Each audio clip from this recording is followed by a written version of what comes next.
Hello,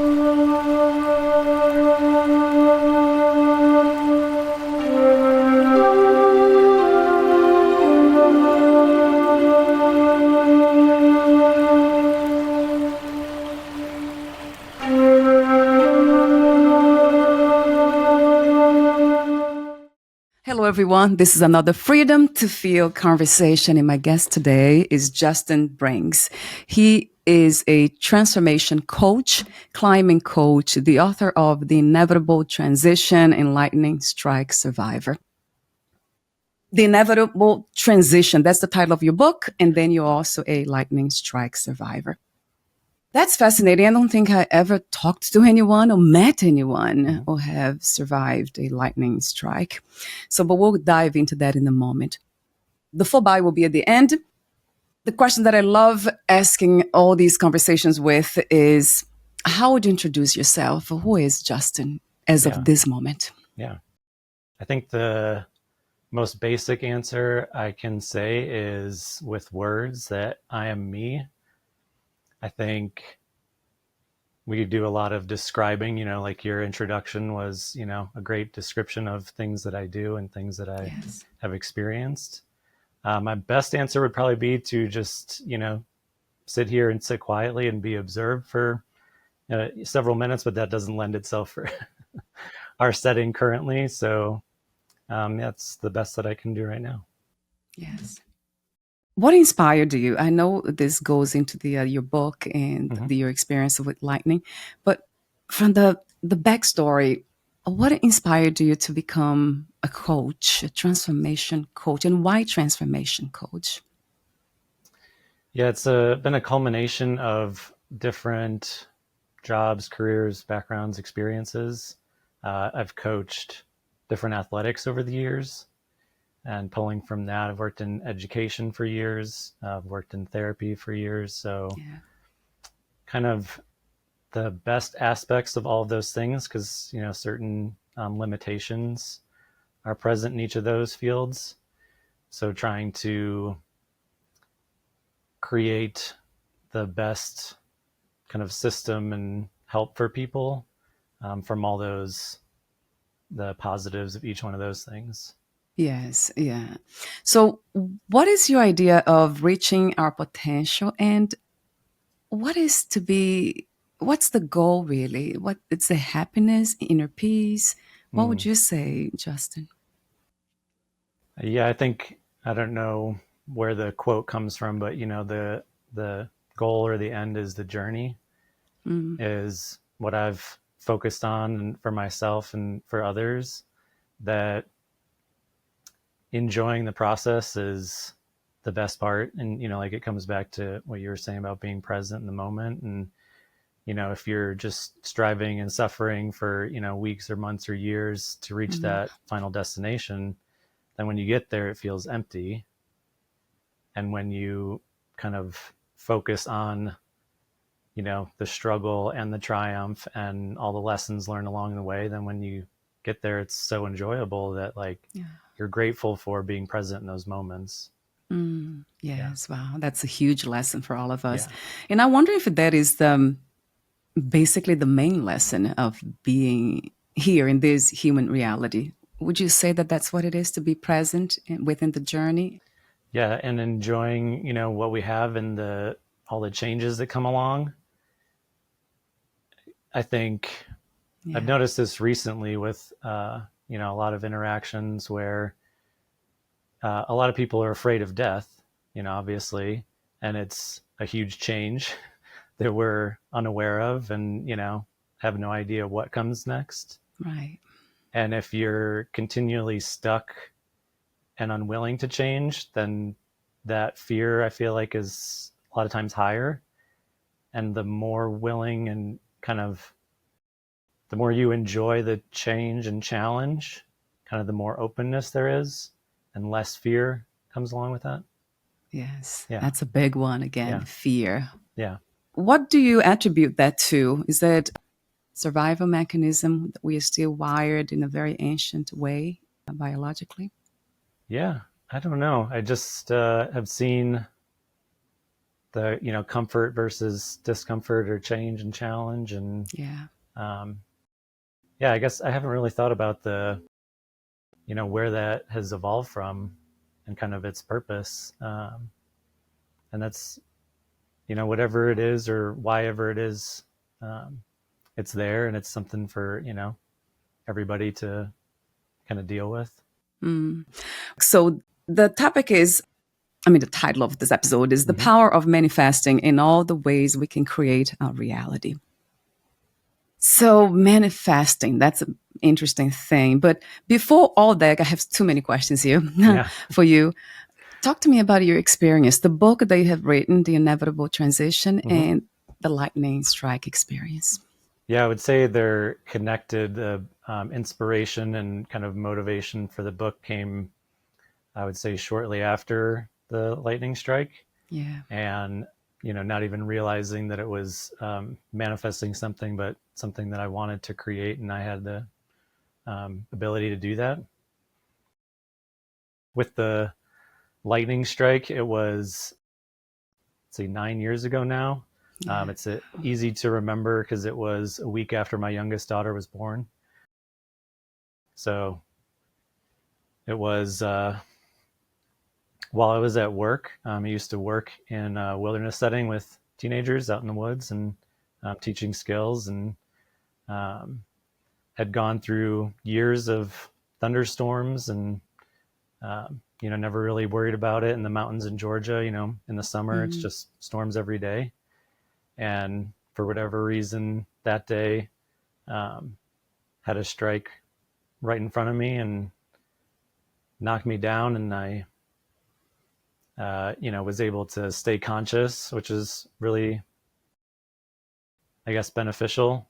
A lot of people lose consciousness, or it's such a high fatality event. Yeah. So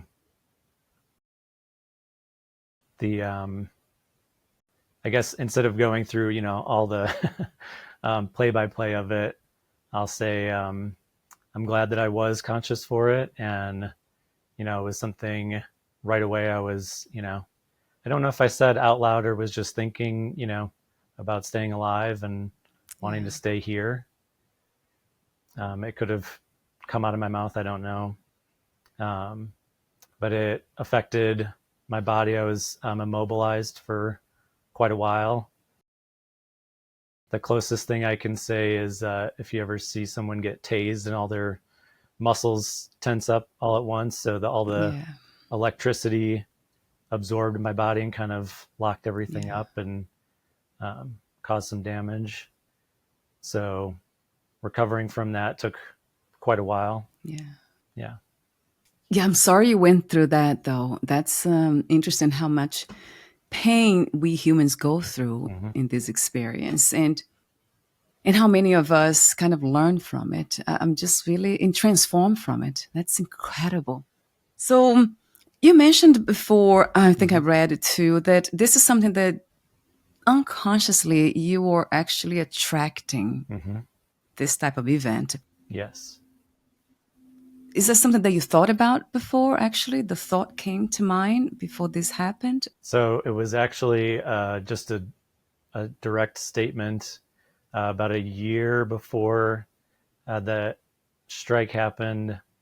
I think we were sitting outside, my wife and I, another, summer thunderstorm, just watching things off in the distance and, seeing lightning strikes. And it's such a powerful force. It's something I've always been kind of curious about and, attracted to. And, it's like the sun. It's something huge and immense and powerful. Yeah. And there's a draw there. And so, not kind of realizing it at the time, but I said out loud, I wonder what it would feel like to be struck by lightning. If I could survive. I'm glad I put that qualifier on there. Yes, I that did say helped. that. And if I could survive, to see what it feels like, because I, at some level wanted to experience that power. And then a year later, I got what I asked for. And Wow. a very harsh lesson to kind of come to realize that, okay, this is something that I actually said that I wanted and I got it. Right. Yeah. Ah, talk to me about manifestation. Like there's so much you talk about the law of attraction and manifesting what we want. And so many people, they try and they don't get anywhere. They just keep Yes. thinking about it every Yes. day and nothing happens. So, what I've found from my own experience and from kind of working with others and kind of guiding them through that and learning the process Yeah. is the understanding of why. So, I think, people hear manifestation and, the first thing is like, okay, how do I get what I want? Right. Um, people are like, I want to win the lottery or that kind of thing. I was actually in the hospital bed after the lightning strike, and people were saying, "Oh, you're so lucky you survived. You should play the lottery and Oh, buy a wow. ticket." And Yeah. I was like, it didn't really kind of sit well with me. I still went out and bought a ticket, just to, I don't know, almost to appease all the people that were saying it, and just kind of see, but it wasn't really genuine. Mm, mm, Um, and then so for that same, I feel like I've heard that a lot, when people want things, you want to win the lottery, that kind of thing. And truly understanding why the desire is there is, I think, at the core of it. So, mm. if you know, kind of follow up with people about winning the lottery, okay, that happens tomorrow. What do you want to do? What's your, people have their first thing, and then, okay, what in a month, 6 months, a year, years down the road, usually it's the time and the freedom to do things. And then, okay, you get that. Now, what do you do with that time and freedom Mm, is really, I think, where a lot of people are missing the point, I guess. With so whether it's manifesting, winning the lottery or anything, it's figuring out, with a lot of self reflection, why do you want that, and almost integrating.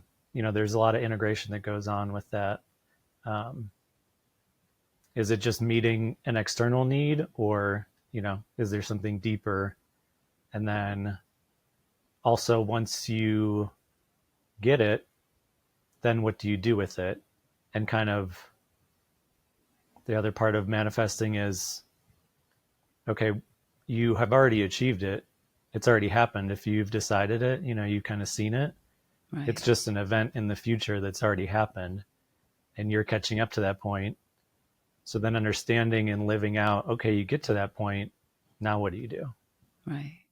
So my perspective is very spiritual, and you sound very spiritual to me when you speak like that. In your case, you wanted to experience the power. That's the word that you use, Mm-hmm. the power of nature or the power of lightning. So did you have something since you were a child or maybe your young years? Did you have this longing to experience your own power, to know what you are, those deep questions and quests? Yeah, I think especially from a young age, there was a lot of different curiosity, when I would ask things or, bring things up with, you know, not even just kids, but, adults, and trying to find some meaning and getting, Mm. strange looks and strange responses. Oh And, yeah. you know, so, that, yeah, was definitely there from a young age. I took, I was in, learning how to do Reiki, and Mm. become a Reiki master at 15. It's just something kind of like not talking to other people in high school about, yeah, I'm taking Reiki training classes on the weekends. Mm. So I said that you don't actually mention the words, but you do mention the word spiritual. You talk about the spiritual awakening. Yeah. So how would you describe that? What is to wake up? to awaken spiritually from your perspective? Yeah, for the process after the lightning strike, I think was obviously the catalyst for me, Yeah. and going through, the recovery of it, kind of the going through the darkness. There was definitely a dark period, and Mm. it was also really helpful to have someone uh, who had also gone through something similar be there to talk to. And that's part of the reason that I have done this kind of work now, is realizing once you're on that path, I feel like early on in the path you don't even realize you're on the path. Right, right, true. And it feels scary and isolating, and that's a part of it. And so having somebody who's a little bit further along on the path, obviously we're all on the path, Right, right. who can look back and say, oh, you're on the path and it's terrifying and it's okay. And these are the things, obviously we all have different experiences, but there are some shared experiences to be like, oh, you're feeling this, or you experience this, or yeah, it's okay. Here's some things you could expect maybe. Mm. um, and being able to help guide for someone else the same way someone else was there for me. Right. That's a big one. Yes, guidance. Yeah, That's how you're serving now yeah, humanity in a way, yeah. guiding them too. And what is the most challenging aspect of that transition, or within even the spiritual awakening? What would you say? I think the points where that feels stagnant, I guess. Mm. And Yeah. then knowing you're still on the path, there's still things ahead that are you know going to be terrifying and going to be great. And I think those points where it doesn't feel like anything's progressing, Yeah. and the more that it happens, you kind of have those periods and you learn the cycle. Yeah. And so being you know better equipped to handle those kind of periods of stagnation. Yeah. Yeah. When you say stagnation, what do you mean exactly? Can you give me an example of that, Justin? Yeah, I guess when there isn't anything major going on, it's like a Right. either a positive or a challenge. And you know I guess the challenges are very obvious. It's going to be a time of struggle, and also I've kind of learned to embrace that, and be present in that, and learn everything you can from the struggle, because it's going to end, and it's just a matter of how you're dealing with it. And obviously the positives and the successes and the all the new things that come along are very obvious. So when there are those times where it isn't either one of those, and it's just kind of being existent, just, and so enjoying that part, where it's like, okay, this is just where we are. Yeah. Yeah. I would love to talk to you about the book, Mm-hmm. The Inevitable Transition. Why fiction? Why a novel and not a nonfiction book? Yeah. So I think I had briefly touched on it before, where the inspiration for that was shortly after the lightning strike. Yeah.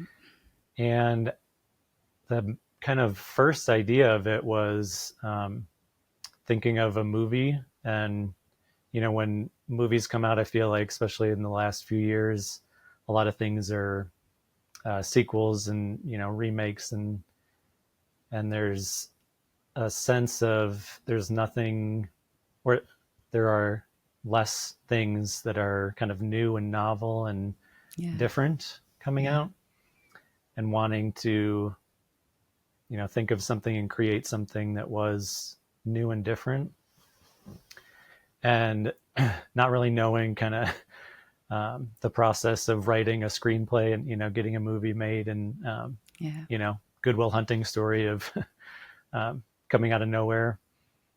But realizing that I do have control over just creating it in my own way. And so that would be a book or a book series. Right. And just opened up the computer, you have a Word document and just start writing. And that was a sci-fi story that I, thought would make a great movie. And so I just picture the movie in my head and then write what comes out. Right.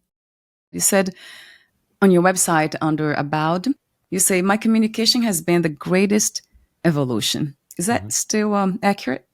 And what does it mean when you say that, if you can unfold that statement? Yeah. I think all the experiences of being a kid and growing up and having to repress a lot, I guess, Oh, yeah. Yeah. in childhood for different reasons. It affects a lot of aspects of my personality. Yeah.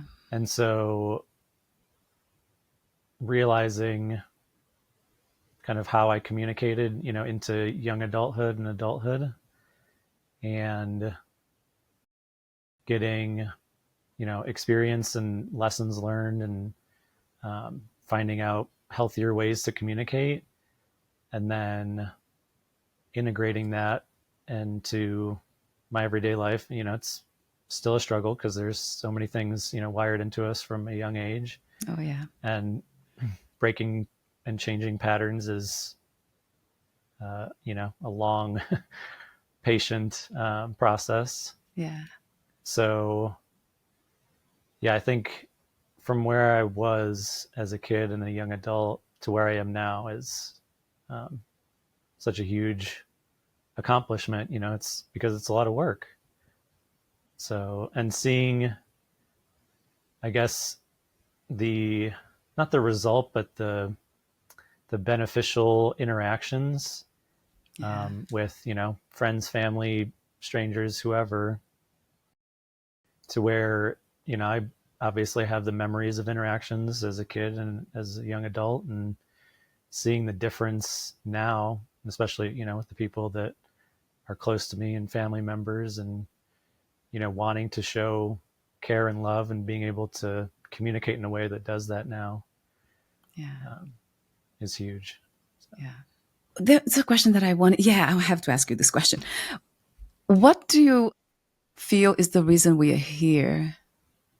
Have you reflected on, this, if this is, I mean, even if it is a sub reality, a dreamlike reality, or just a story, Mm-hmm. but why does it have to be? Why do we have to be here and go through all this? I feel like it was a choice, Yeah. that there is,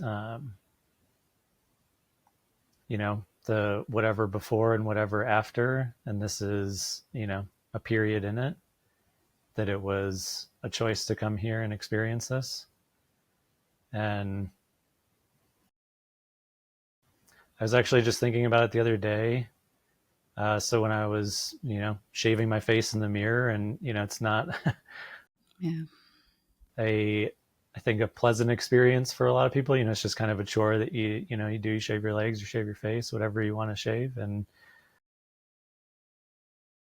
thinking about if it's possible to remember this moment after, and kind of looking back on being human in this moment, and what's it feel like to have a razor against your skin and Mm. shave and wash off, and feel clean shaven afterwards, and all the sensation that comes along with it. If it's Huh. looking back on this, and whatever period of time, and oh yeah, that's what it was like to be human. Right. Huh. What is your idea of freedom? I think having the understanding that there are both um, freedom and choice and kind of destiny, kind of Yeah. that Yeah. freedom is the in between, and understanding that both are, reality. I guess. Mm, So, there are, I think a lot of times a focus on it has to be this or that, or, one thing or the other, and trying to isolate down to one thing and pinpoint, like this thing is this thing. yeah, And yeah, the, duality that both things, in pretty much every, instance, both things are true. We have free will, and then there's also destiny. Things mm, are bound to happen, and you can also choose what you do during that. right. Yeah. I want to go to your services, mention them.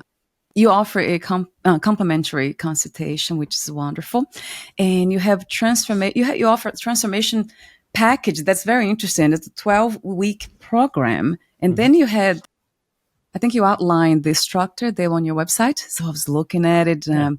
fascinating, everything, and you talk about romantic relationships there Mm-hmm. too, family and friends, manifesting and everything. And then the interesting thing for me that caught my attention was the integration of the shadow side. Yeah.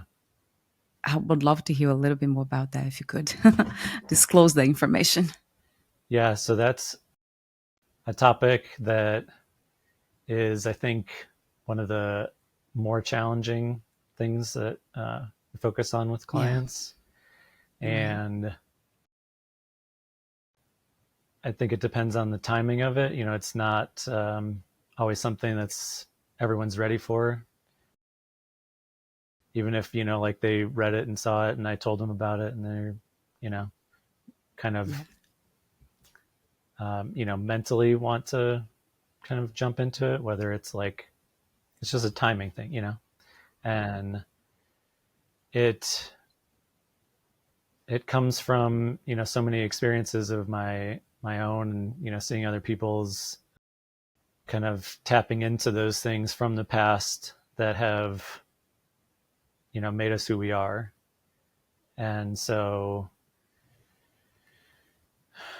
going into kind of that dark place that we distract from, a lot of time, yeah, or have, buried or compartmentalized, um, and examining that, kind of bringing that back to the surface, um, in a safe way to kind of reconnect the pieces and heal from a lot of those things that have happened, to let go of a lot of things. Most of things that are, hard to look at in our past were things kind of out of our control, and recognizing that, and um,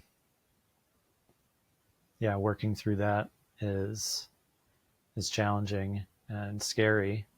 mm, And yeah, then the benefits that I've seen for myself and for so many people are, always the kind of driving force behind continuing to do it, continuing to do my own work, yeah, yeah, healing from things in the past and seeing what, um, the other side of integration looks like and feels like. Um, so, and kind of giving that encouragement for people, knowing that it's going to be scary, and then how amazing it is on the other side. God, Yeah. beautiful. Yeah, I love how you say that too. I'm still doing my own work. Yeah. It's just an ongoing Yeah. type of Yeah. thing. Yeah. And you actually have also maintenance package. So that says a lot too, right? Yeah. Something that it feels like it never ends, but I'm wondering if that's a matter of attention again, Yeah. in focusing and attention. Because a lot of times thoughts will come, and I know they're coming from the so-called, the label, the shadow side, Mm-hmm. the dark side. And I always manage to bring it into light in a sense Mm-hmm. of just being aware of it. I don't Yeah. ignore Yeah. it. And I think that helps a lot when I don't ignore them. So you're saying that those thoughts, when they are very dark, or those thought patterns really, are they coming from trauma? Is it experiences that we have been through in this lifetime, in probably past lifetimes. Is that what it is? What would be a good example of that, Justin? Yeah. So for myself, the experiences I had with um, my dad, and negative experiences, and Yeah. um, the kind of fear and um, you know not having things, needs not being met, I guess, or needs being met in unhealthy ways, and you don't really realize it at the time. Yeah. And then the ability to kind of look back on those things and, first off, try to kind of understand it and, you know, humanize people. Our parents aren't superheroes and, infallible like we think they are when we're young. Right. And that's where we get everything. And then realizing, they have their own stuff, and um, Right. Hmm. kind of accepting and,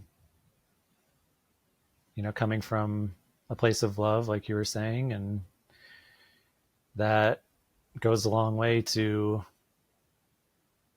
heal from those things, let go of those things, and not let them have the same Mm. control and power and, Mm. influencing who you are now. That happened, Mm. and you can, let it stay there and not look at it, and it's always going to affect you. Or, you know, go into it and embrace the fear and the scary feelings and everything that comes up, and, know that you're going to work through it and have help working through it. And Yes. then everything that comes out of it is, you know, positive moving forward. Yeah. Yeah. Yes, a billion times. Yeah. Thank you so much Yeah. for your beautiful work and your presence in this reality. So before we say goodbye for today, is there anything that you left unsaid? Anything that's a call? It's called to be here. Yeah. I think just from what you were saying about being playful and, having that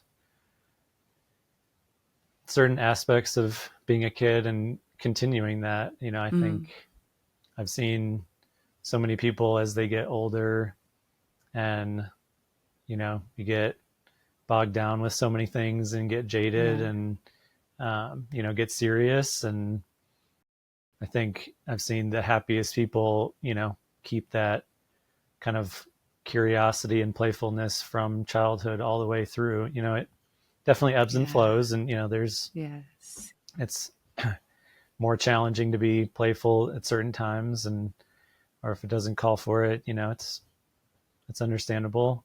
But having that, I think that was one of the Mm. big changes for me with having kids, is kind of reconnecting with those things and those feelings from childhood, and kind of Yeah.